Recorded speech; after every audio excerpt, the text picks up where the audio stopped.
Alright guys, our story this week is Coyote School News. This is unit, I didn't correct that, so you may see some typos in here. This is unit 2, week 2. But this week we're going to be continuing to talk about our unit concept, which is teamwork. How can we work together to achieve a goal? Yes, ma'am.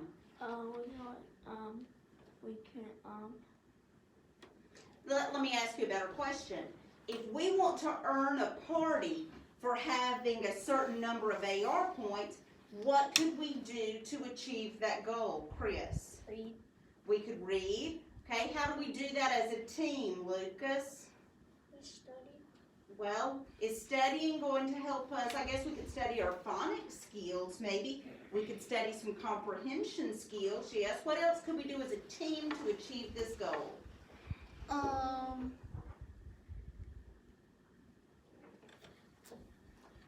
What is it you see? If you're watching sports, what do you see people do often? They pat each other on the back, and if somebody makes a good play, they high five.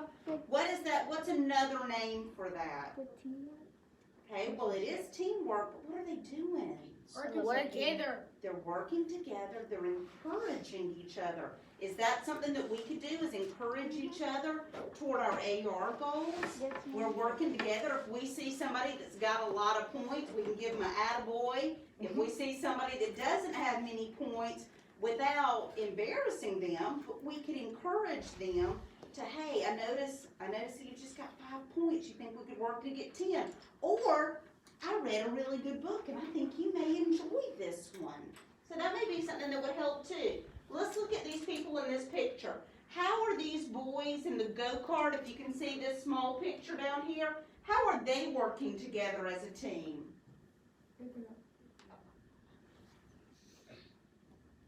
What do you think they're doing? Yes, sir. He's pushing it so it can move. You think they're taking turns? Mm-hmm. You think maybe they work together to build this? Maybe so. They may be, go back. What about the children in the yellow shirts? What are they doing as a team, Kyla? Picking up trash. Picking up trash. So are they working together to make their community look better? Yes, ma'am. I think so. All right, this week we're going to read A Big City Dream, and it's about a girl who wants to turn an empty lot into a garden.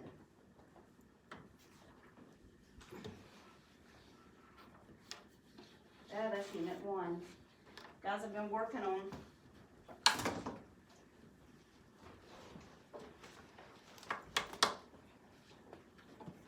As I read, I want you to listen for our amazing words.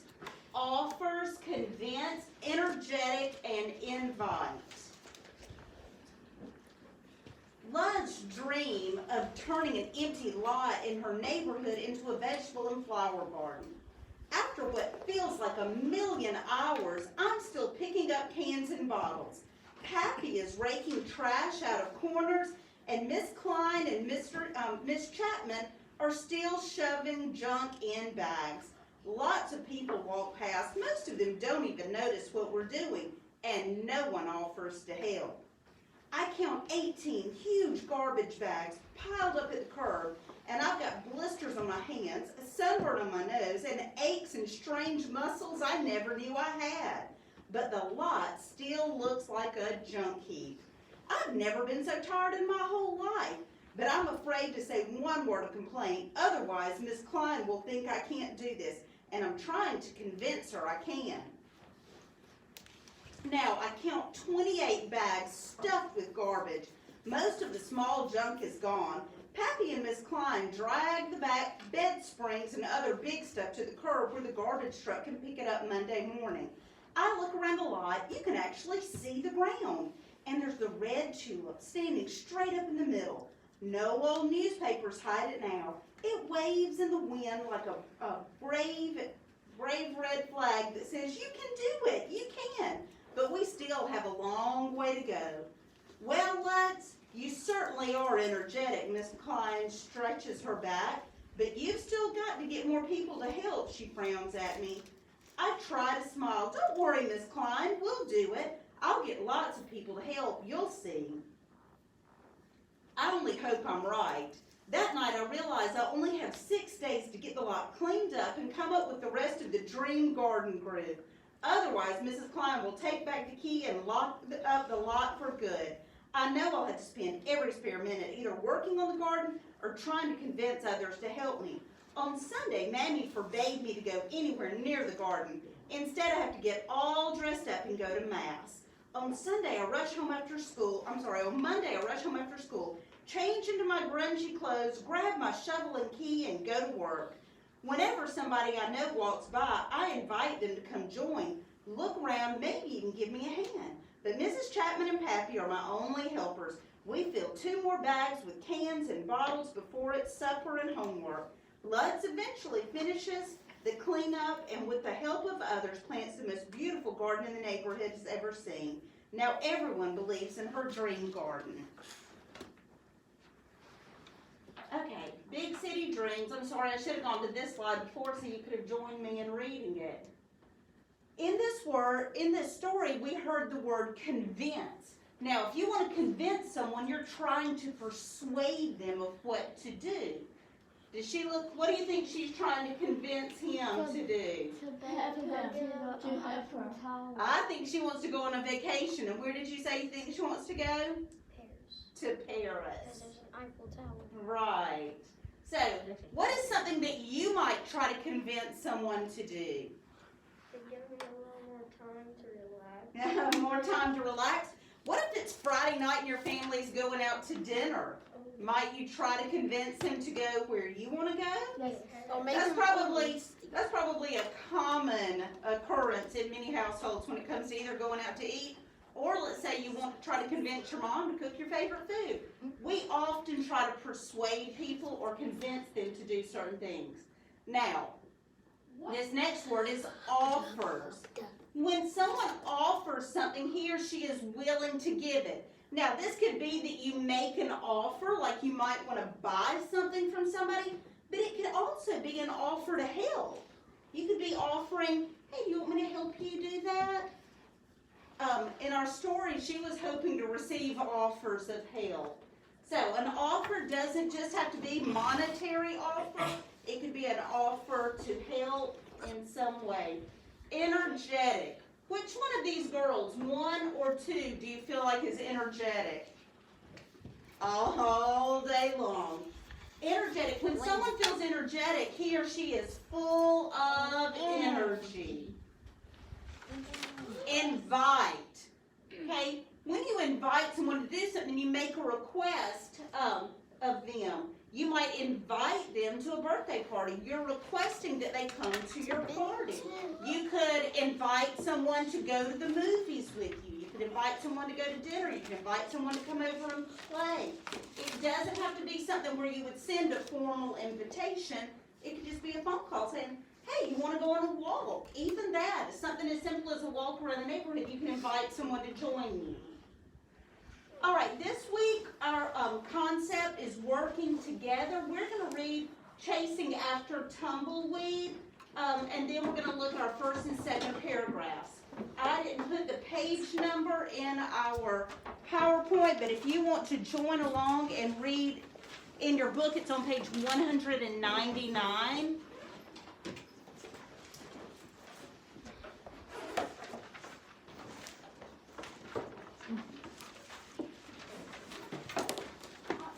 Let's have 4 volunteers. Erica, not yet, but we're going to let you read the first paragraph. Chris, 2.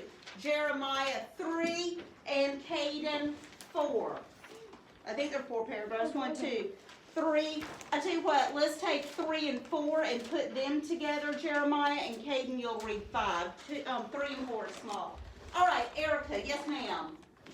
Every morning, Tumbleweed barks at the front door until we let him out to play. He loves to run all over the ranch.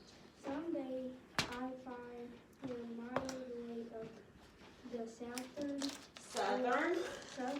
corner of our ranch.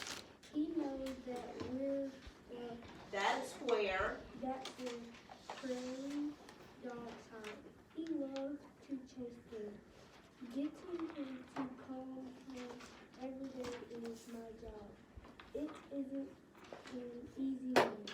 All right. Sometimes I can convince my bus driver to stop on the way home to pick up tumbleweed.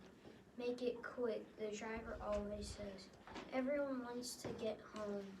That may be true, but no one seems to mind the wait as they pile to the side of the bus so they can laugh as they watch me chase tumbleweed.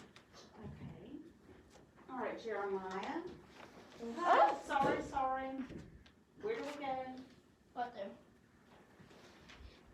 Okay. Yesterday, Dad helped me look for tumbleweed in the helicopter. Dad uses the helicopter to drop hay so that I don't know that it's winter. For hours, he flew all over the ranch looking for tumbleweed, but there was no sign of him. It was getting darker and colder by the minute. Where could he be? Okay, and finally, Caden. Where could he be? Thankfully, my dad knows his cattle well. When he saw one cow flicking back snow with its hooves, he knew something was bothering it. He landed the helicopter and told me to go look under the cow. There he was. I'm going to have to teach tumbleweed that is warmer and safer underneath my bed. Okay, so quickly, let's go back. We're going to look at the first paragraph and the second paragraph. Now, every morning, Tumbleweed barks at the front door until we let him out. He loves to run all over the ranch. Some days I find him miles away at the southern border of our ranch. He knows that's where the prairie dogs hide. He loves to chase him. Getting him to come home every day is my job, and it's not an easy one. Sometimes I convince my bus driver to stop on the way home to pick up tumbleweed. Make it quick, the driver always says. Everyone wants to get home. That may be true, but no one seems to mind the wait as they pile to the sides of the bus so they can laugh as they watch me chase tumbleweed. Now, the second paragraph here tells us that sometimes the bus driver stops to let the narrator of this story chase after the dog. It also tells us that the bus driver tells the narrator to hurry up. I can draw the conclusion that the bus driver isn't happy about stopping and waiting for this dog.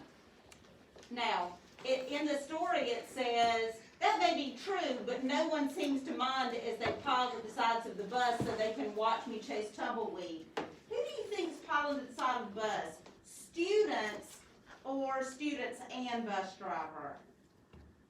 Yeah, I don't think that bus driver much cares about seeing this child chase after a dog. I think the bus driver is the one that's ready to get home.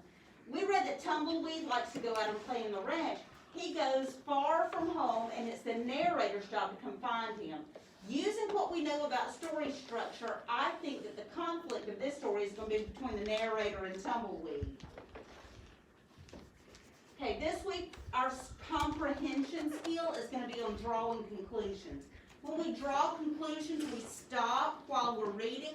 We ask ourselves what we think might happen and draw conclusions. Sometimes we have to draw conclusions not to predict what's going to happen in the story, but just to understand something maybe the author left out. So draw conclusions to form an opinion based on your background knowledge. We talked about background knowledge the other week. That's something that we already know about that we can use to help us understand. You can draw conclusions while you read or after you read.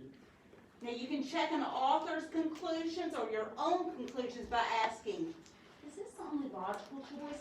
That's like a test-taking strategy. When we're taking tests, we'll stop and look. Is this only logical? Are the facts here accurate? We have to stop and use what we know. All right, we are going to skip this page. This is in our Reader and Writer workbook. It's page 120, and we'll come back and work on this later. Now, bawling is crying out in a noisy way. Show me a Me Too if you've ever seen a baby or even an adult bawl. It's not a pleasant. It's crying in a noisy way.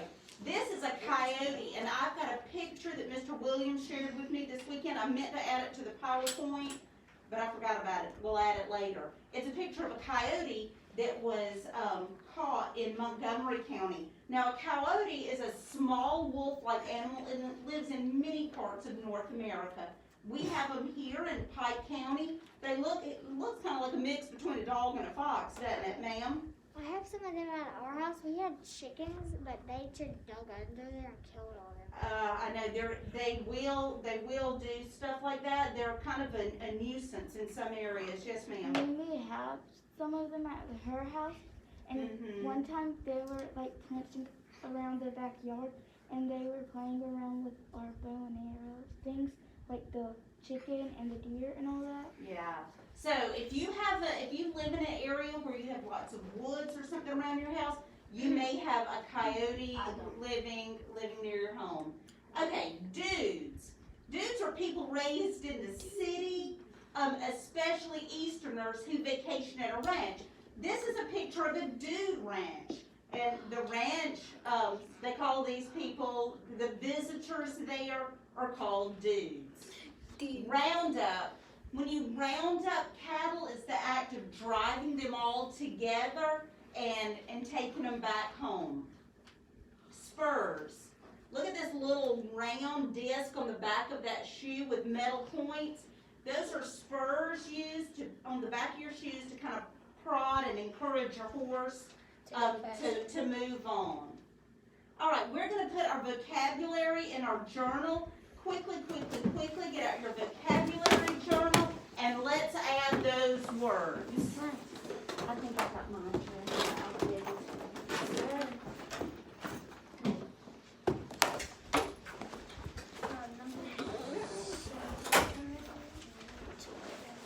All right, I'm going to go ahead and project this.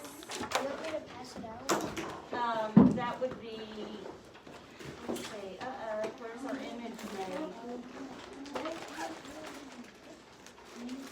This is not good. There we go. Okay, friends, doesn't take any talking to get these out. Okay. Chris, you hit the far side of the room. I got over here. All right, so these are our vocabulary words. We're about to add these to our journal. Now, what do you immediately notice? All the words we just went over. Yes, it's the words that we just went over, but how many of them are there? 6, 7, 6. There are only 5. So, what does that tell you about your test on Friday? There's only 5. Okay, where typically we have 6 or 7, this week we only got 5. We've said these are worth 4 points apiece, and 5 times 4 is 20. So this week, 1/5 of your grade is going to come from these words. Let's quickly cut these and add them to our journals.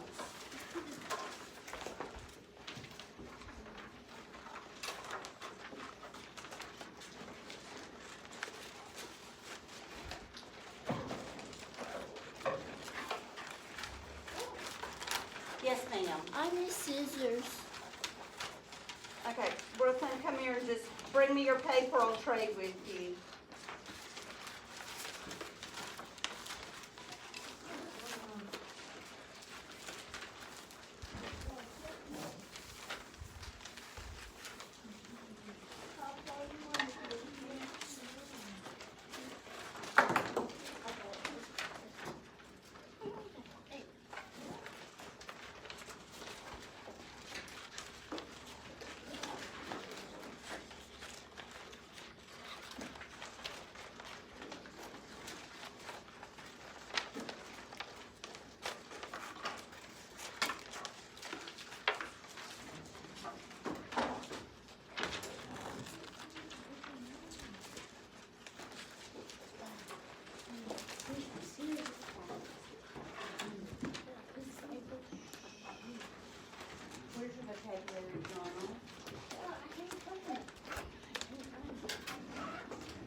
write your definitions underneath the word.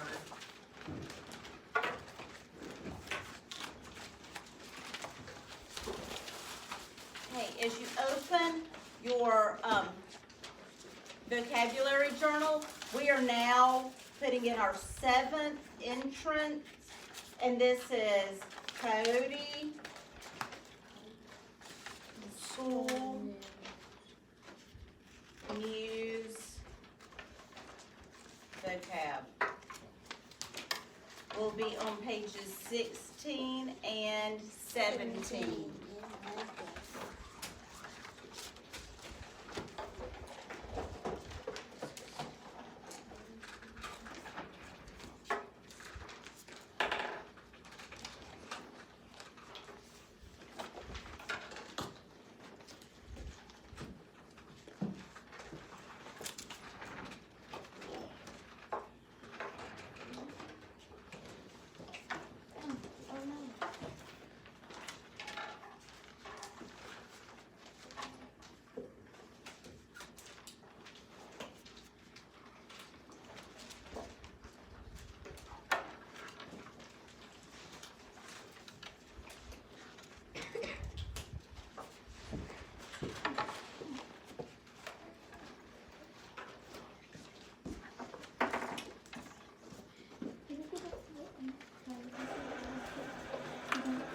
Now we'll catch it again in a little bit. Right now, let's get these ready. Remember, we're recording, so let's don't dilly-dally.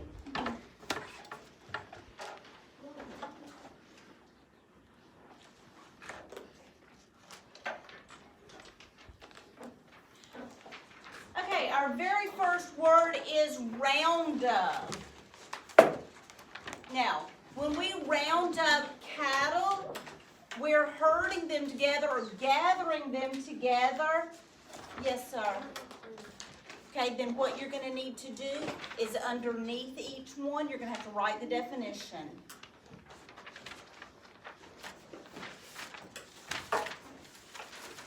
So our definition, herding cattle. Now remember that herding means to gather.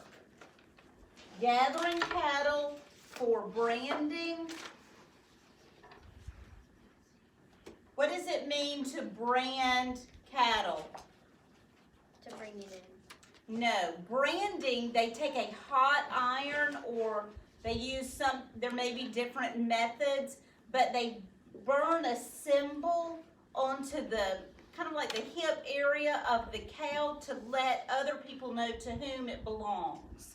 So your ranch may have a particular logo. It might be something like this. If your farm was JH something, it's something that identifies that group of cattle as belonging